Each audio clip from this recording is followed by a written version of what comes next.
आपको ग्राफ समझाने के लिए यहाँ पर एक टेबल बनाई है जिसमें सभी 12 महीनों के नाम दिए गए हैं और इंटरनेट उपयोगकर्ताओं की संख्या दी गई है।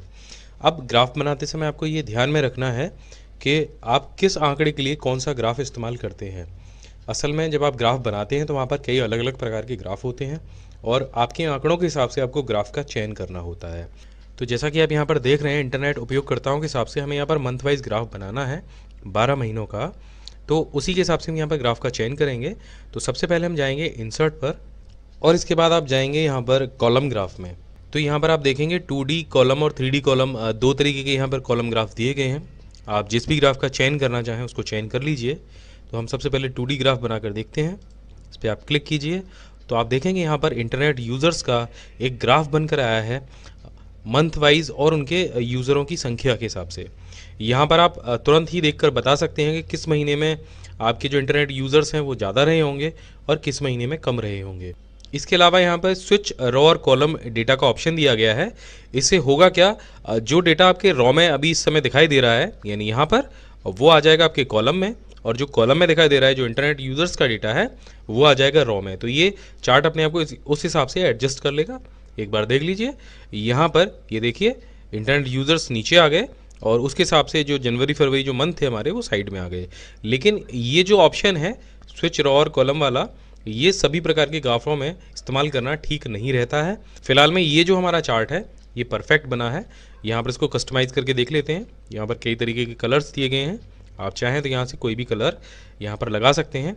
अब इसके बाद आप यहाँ पर देखेंगे कई तरीके के चार्ट लेआउट दिए गए हैं। इस समय जो आप लेआउट देख रहे हैं वो लेआउट 1 है। सेकंड लेआउट पर अगर आप चले जाएंगे तो आप देखेंगे कि जो यूज़र्स की संख्या है वो यहाँ पर ऊपर लिखी हुई आ जाएगी। इसी तरह से थर्ड लेआउट पर आप चले जाएंगे तो ये थोड़ा सा डिफरेंट है। जो इंटरनेट यूज़र था वो साइड में लिखा हुआ था, अब ये नीचे आ गया है। और इसके अलावा यहाँ पर और भी लेआउट दिए गए हैं। इसमें से ये जो लेआउट 5 है, यहाँ पर नीचे एक टेबल बन जाएगी। तो ये अगर आप इसको थोड़ा सा बड़ा करेंगे तो आपको ठीक से दिखाई देगा। यहाँ पर इंटरनेट यूज़र्स की जो संख्या है वो नीचे लिखी हुई आ जाएगी, उसके बाद महीने आ जाएंगे और उसके ऊपर आपको यहाँ पर जो बार्स हैं वो दिखाई देने लग जाएंगे। तो इस तरीके से आप इन लेआउट्स का इस्तेमाल करके अपने ग्राफ को और अच्छा और बेहतर बना सकते हैं। तो लेआउट के बाद हम यहाँ पर एक चीज़ और देख लेते हैं। यहाँ पर आपको अगर ये जो बार वाला ग्राफ है ये अगर अच्छा नहीं लग रहा है तो आप यहाँ पर चेंज चार्ट टाइप पर जाकर किसी दूसरे चार्ट टाइप से बदल सकते हैं। तो यहाँ पर अभी हमने कॉलम वाला जो ग्राफ लिया था उसके बाद में हम देख लेते हैं, हम लाइन वाला लेके के देखते हैं। यहाँ पर इसे ओके कर देते हैं। तो आप देखिए यहाँ पर जो अभी ग्राफ है वो लाइन वाला ग्राफ आ गया। तो यहाँ पर आपको बार का एक ऑप्शन और मिलेगा। यहाँ पर जो बार मिलेगा आपको उसमें जो लाइनें मिलेंगी वो आपको हॉरिजॉन्टल मिलेंगी, यानी लेटी हुई लाइनें। तो अगर आप इस तरीके का ग्राफ अपने लिए पसंद करते हैं तो वो आप यहाँ से ले सकते हैं। ये आपके ऊपर निर्भर करता है आप किस टाइप को यहाँ पर पसंद करते हैं। तो अब ये तो हो गई एक कॉलम वाले ग्राफ की बात। अगर आपके पास इस तरीके से 3 कॉलम है, यानी 3 तरीके के यूज़र्स को आपको कंपेयर कराना है, तो हमने यहाँ पर क्या किया है कि जो इंटरनेट यूज़र्स हैं उसमें से ये जो संख्या है वो स्मार्टफोन यूज़र्स की है और जो दूसरी संख्या है वो डेस्कटॉप यूज़र्स की है, ये इंटरनेट यूज़र्स में से ही। और यहाँ पर ही हमने मंथ वाइज इसको बनाया है। तो इसके लिए भी आप कैसे ग्राफ का इस्तेमाल कर सकते हैं वो हम देख लेते हैं।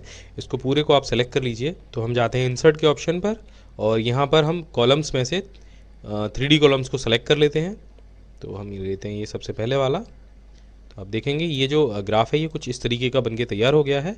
और आप देखेंगे जो इंटरनेट यूज़र्स हैं उनके लिए ब्लू कलर का बार बना है और जो स्मार्टफोन यूज़र्स हैं उनके लिए रेड कलर का और डेस्कटॉप यूज़र्स के लिए ग्रीन कलर का। तो आप देखेंगे यहाँ पर जो एक बार बना है उसी के साथ कंपेयर किया गया है स्मार्टफोन यूज़र को और उसी के साथ कंपेयर किया गया है डेस्कटॉप यूज़र्स को। और ये जो ग्राफ है ये मंथली तैयार हुआ। तो आप एक बार में देख के बता सकते हैं कि किस महीने में कितने यूज़र्स में से डेस्कटॉप यूज़र कितने थे और मोबाइल फ़ोन यूज़र कितने थे। तो इस तरीके के ग्राफ के लिए आप अगर आप बहुत ज़्यादा श्रेणी में आपको कंपेयर कराना हो तो आप इस तरीके से कंपेयर करा सकते हैं। अब बात करते हैं, यहाँ पर आपको एक ग्राफ दिखाई दे रहा होगा, बहुत इंटरेस्टिंग सा और बहुत अच्छा लगता है। कई बार मैगजीन्स में भी आपने देखा होगा। ये जो पाई ग्राफ है इसको कैसे इस्तेमाल करते हैं। तो पाई ग्राफ के लिए हमने यहाँ पर एक शीट बनाई हुई है, शीट नंबर 3। तो हमने यहाँ पर मोबाइल फ़ोन के ऑपरेटिंग सिस्टम्स के कस्टमर का एक ग्राफ बनाने की कोशिश की है। हमने यहाँ पर एंड्रॉयड ऑपरेटिंग सिस्टम के कस्टमर्स लिखे हैं, ब्लैकबेरी के लिखे हैं और विंडोज़ के लिखे हैं। तो इसका हम एक ग्राफ बना देते हैं। इसको हम सेलेक्ट कर लेते हैं और इसके लिए हम इस्तेमाल करते हैं पाई का। तो जब हम इसको बनाएंगे तो आप ये जो ग्राफ है वो कुछ इस तरीके का आएगा। इसमें कम से कम 3 चीज़ें हैं और तीनों को आपस में कंपेयर किया गया है कि कौन किस चीज़ को ज़्यादा इस्तेमाल करता है। यहाँ पर एक बहुत इंटरेस्टिंग चीज़ और भी है कि जो पाई ग्राफ है वो अपने आप आपको प्रतिशत भी निकाल के दे देगा आपके यूज़र्स का। तो इसके लिए आपको जाना होगा लेआउट के ऑप्शन पर, और यहाँ पर जो पहला वाला ऑप्शन है उस पर जैसे ही आप क्लिक करेंगे तो आपके जो टोटल आपने यहाँ पर यूज़र्स दे रखे हैं वो उनका प्रतिशत आपको यहाँ पर सीधे सीधे निकाल के दे देगा। दूसरे लेआउट में अगर आप चले जाएंगे तो आप देखेंगे जो नाम है वो ऊपर आ जाएंगे और जो यूज़र्स का परसेंटेज है वो कलर्स के हिसाब से वहाँ पर लिख जाएगा। तो इस तरीके से आप एक्सेल में ग्राफ का इस्तेमाल कर सकते हैं। अब यहाँ पर एक चीज़ और सीख लेते हैं, जो चार्ट आपने यहाँ पर बनाया है शीट में उसको MS वर्ड में कैसे इस्तेमाल करते हैं। तो यहाँ से सिंपल आपको चार्ट को सेलेक्ट करना है, कॉपी का बटन दबाना है और आपको इसे MS वर्ड में ले जाना है। तो आप देखेंगे ये चार्ट वहाँ से उठ के सीधे सीधे MS वर्ड में आ गया।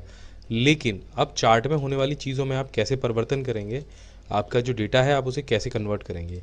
तो यहाँ पर सिंपल आपको चार्ट को सेलेक्ट करना है और यहाँ पर आपको ऑप्शन मिलेगा एडिट डाटा का। तो आप देख रहे हैं जो एडिट डेटा का ऑप्शन है वहाँ पर एक्सेल का बटन बना हुआ है। आप सिंपल उस बटन को प्रेस करेंगे और बटन जैसे ही आप प्रेस करेंगे तो आप उसी शीट पर पहुँच जाएंगे जहाँ से आपने वो डेटा कॉपी किया था। अब बस आप किसी भी डेटा में कोई भी चेंजेस कर सकते हैं। आप देखिए यहाँ पर हमने चेंजेस किया तो MS वर्ड में वो जो डेटा है वो अपने आप अपडेट हो जाएगा और ये जो चार्ट है ये हमेशा इसी शीट से लिंक रहेगा। तो इस शीट को भी आपको संभाल के रखना पड़ेगा। इस शीट को आप सेव कर लीजिए। तो आज की इस वीडियो में इतना ही।